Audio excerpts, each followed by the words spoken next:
the medical establishment is the belief system that they're working from, which are faulty. And so anyway, so there's a lot of components that I'm seeing here. So there's a lot more, but I'll give you guys the time to, comment and ask questions. Well, we've got Sonya on with us. Sonya Spirit, how you doing today? I am doing well. Thank you for having me. You sound great. Thanks for working with us and getting the technology all settled, and we're all three together. Fantastic. Do you have any questions, Sonya, or statements you want to present? No, not really, but just to support what Sibyl was saying as far as, people needing the whole cognitive dissonance and where we're going, the changes that are taking place, and of course I'm speaking more from a spiritual perspective, but it applies to the pandemic and the politics that's taking place. People will have to recognize there's a change coming. And now I'm not an astrologer, so it's not in the stars. I'm just telling what I feel. There's a change coming, and people are going to have to change. And that's going to be interesting on how that happens. So, and the part that I like as far as Sibyl is concerned is it kind of gives us like a window into how to prepare maybe mentally. So that's what I appreciate by, tying it all together. So I'm listening now. I think that it's so brilliant that she brought up cognitive dissonance as well, because I think everyone can be pushed up against this, even someone who has a really open mind. And like myself, I've been pushed up and made to look at things differently and change my mind. And I'm like, this is going to be beneficial for me to be able to do this, because I haven't stopped learning. We haven't figured out all of the answers. So until then, I'm going to keep my mind extra open and be flexible, which I think will be fantastic. And I love when you talk about the age of Aquarius and blending spirituality with science.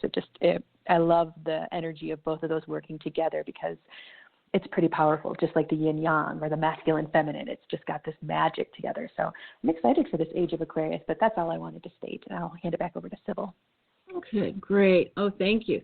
I love that you said that you're able to change your mind. I think I'm going to start using that, because that's what this is about.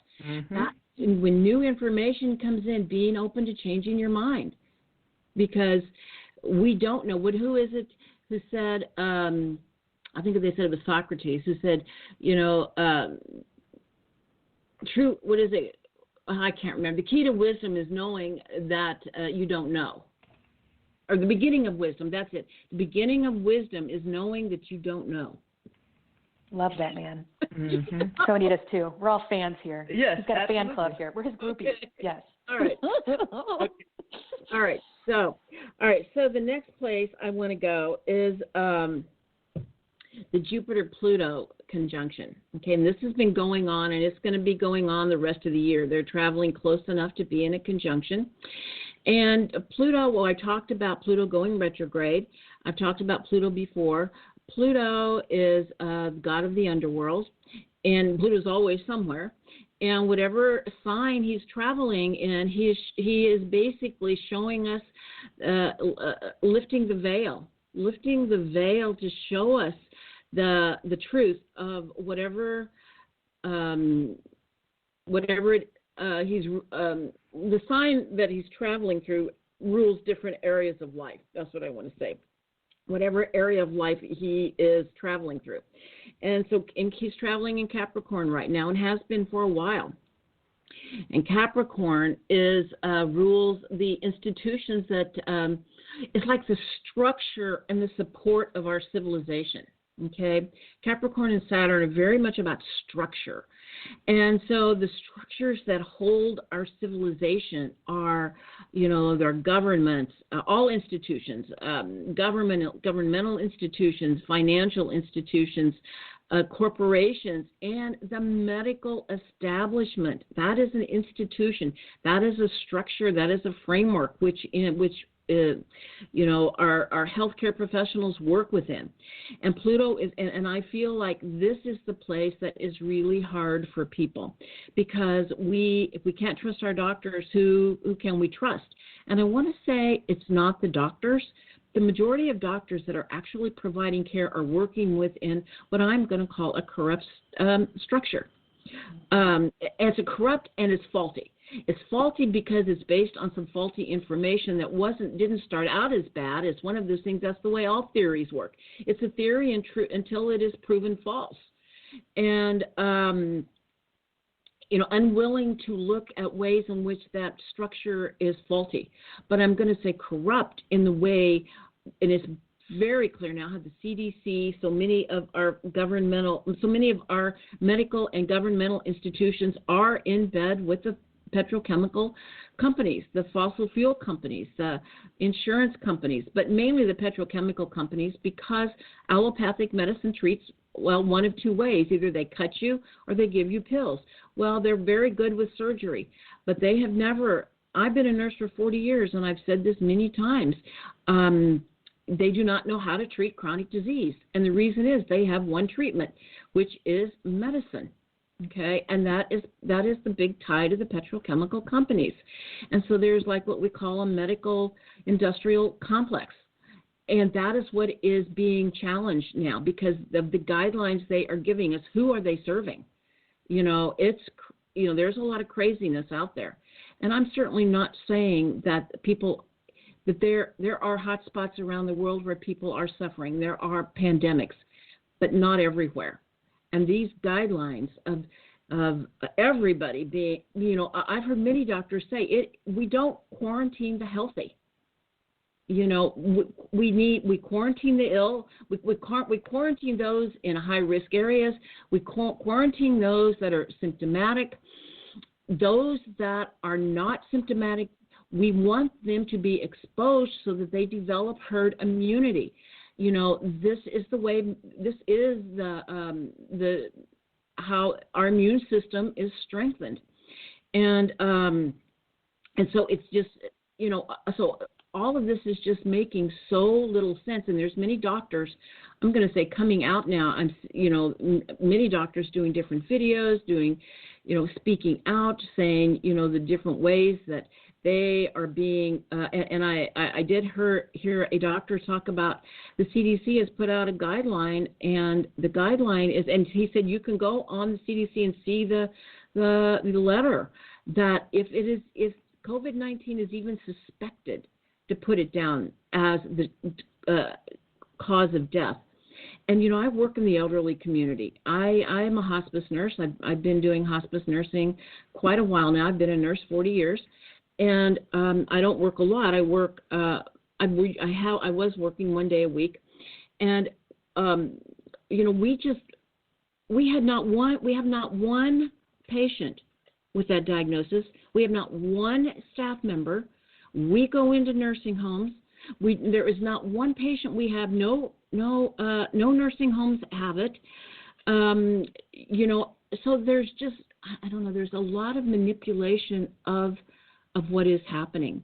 But where I wanted to get back to is what the doctors are saying is that, like I said, even if there is a suspicion without being tested, and normally in the elderly population, the flu comes around every year pretty much, and it does impact those that are least able to resist it, and it's sometimes nature's way of helping someone, in this life and moving into another. And it comes every year. But we normally say whatever their, let's just say their primary diagnosis is COPD or their primary diagnosis is cancer. That's what they died of with the complication of pneumonia or the flu. What they're doing now is saying the death is COVID-19, not even mentioning that they had all these other comorbidities. And this is what doctors are sharing. And so there is something, there's something going on that's, and I'm not going to say I know what it is, but I do know that Pluto is showing us the deep corruption, and it's conjunct Jupiter, which is really huge.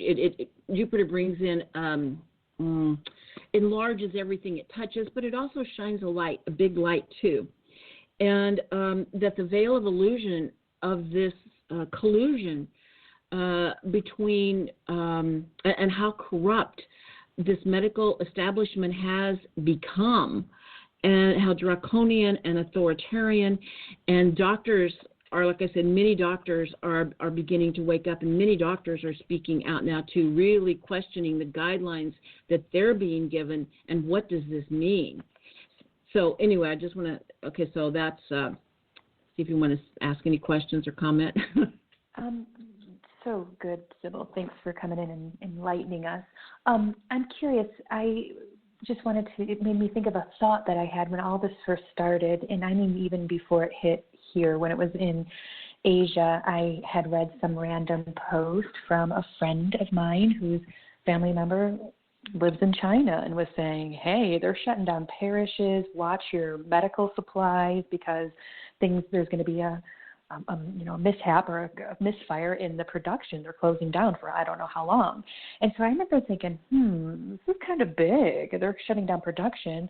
I think Walmart just gets all their stuff from there. I'm like, I wonder how this is going to really trickle down and affect us. And before you know it, it's here. But when it first even came here, I was thinking, what would they benefit from keeping us home? What would they, I just started looking at what all their benefits were, and I didn't get an answer. I don't know if I have the answer, and I don't think I got an answer, but I did start looking at something very interesting, which I see now popping up often, which is changing the future of schooling.